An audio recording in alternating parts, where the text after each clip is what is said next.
I know that normally people might be having some fun on a Friday night,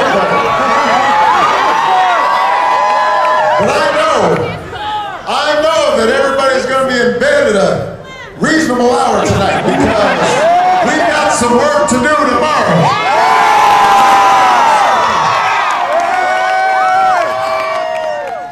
We've got some work to do to change America tomorrow.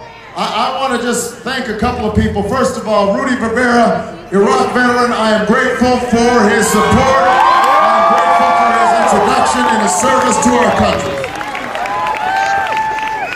And I also want to thank Senator Mike Schneider, who endorsed us. We are grateful for his support. Where did Mike go? He's around here somewhere. Thank you, Mike.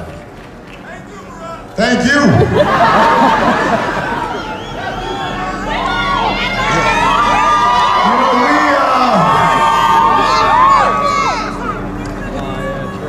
Yesterday was Michelle's birthday.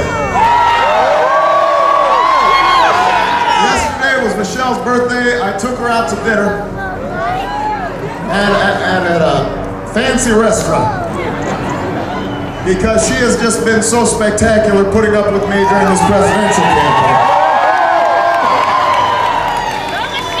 And I thought that I was being slick. I got her a nice gift, a piece of jewelry, and I had it arranged to take to the waiter before we got to the restaurant.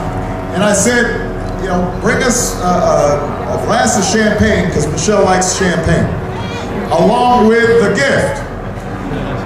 And so everything went off without a hitch. The gift came out, the champagne, Michelle loved it. She was feeling good. At the end of the dinner, I looked at the check, and you know, I did not realize you could pay that much for a glass of champagne. I mean, wow. If I had known, I would have had a sip of champagne. It's Vegas, huh? But while we were having dinner, we started talking about how this race began. Now, over a year ago, we were having a conversation during Christmas vacation about whether or not to run for the presidency. People had been asking us if we were going to do it. We had consulted with some folks, we had talked about it, we had thought about it. There were three things that we had to decide. One was, could our family survive the rigors of a presidential campaign? Because I've got two young daughters, 9 and 6, and we decided that we probably could survive it because my wife is exceptional and my children are above average. And they have been outstanding. They have been outstanding this entire year. The second question we asked was, could we win? And we decided yes, we could.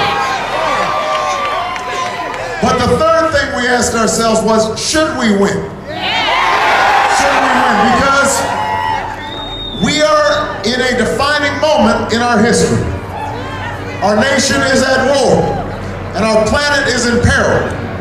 And the dream that so many generations fought for feels like it's slipping away. You know it in your own lives. You know it in your own lives. I have been having conversations with people all across Nevada. And they've told me what they're going through. Working harder and harder for less. Retirees who've seen their pensions dumped by companies going through bankruptcy, even though the CEOs are getting bonuses for themselves. Right on! People who've worked 20, 30 years in a company suddenly having it move overseas, and now they're trying to figure out how to make ends meet working at the local Walmart. Teachers who are having to work after classes let out because they're not paid enough. Teachers having to dig into their own pockets to buy school supplies because the schools are underfunded.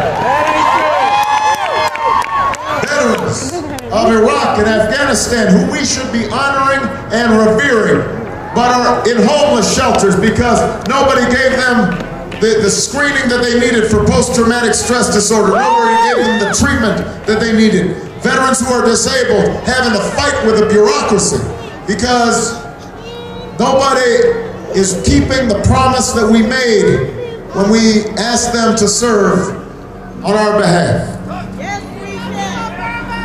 People, I met a couple up in Reno. A woman, she had worked at a restaurant and her back went out. She had to take a different job that paid less. Her husband was a police officer, got cancer, went into remission, got hit by a car while in the line of duty.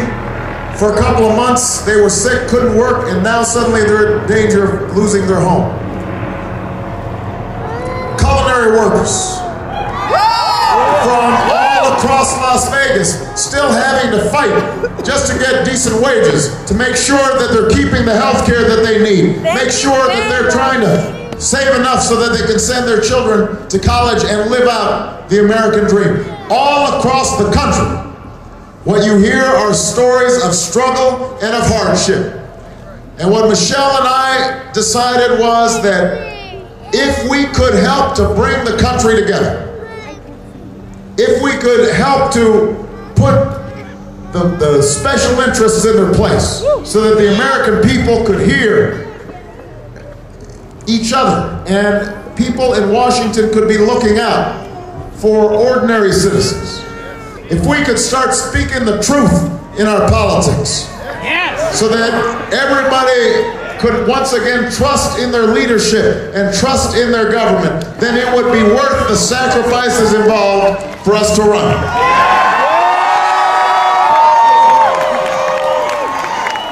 And last night at dinner we said to ourselves, you know what? We're glad that we placed our bet on the American people because we have hit the jackpot. The American people are ready for change. The American people are ready to come together. The American people are tired of the division. They're tired of a politics that is broken. They want a politics that is based not on ideology, but is based on common sense and practicality. A politics that's not based on spin, but a politics that is based on straight talk. The American people understand that they are the real agents of change. That's why we're seeing record turnout in Iowa and record turnout in New Hampshire, and why tomorrow we are going to see record turnout here in Nevada.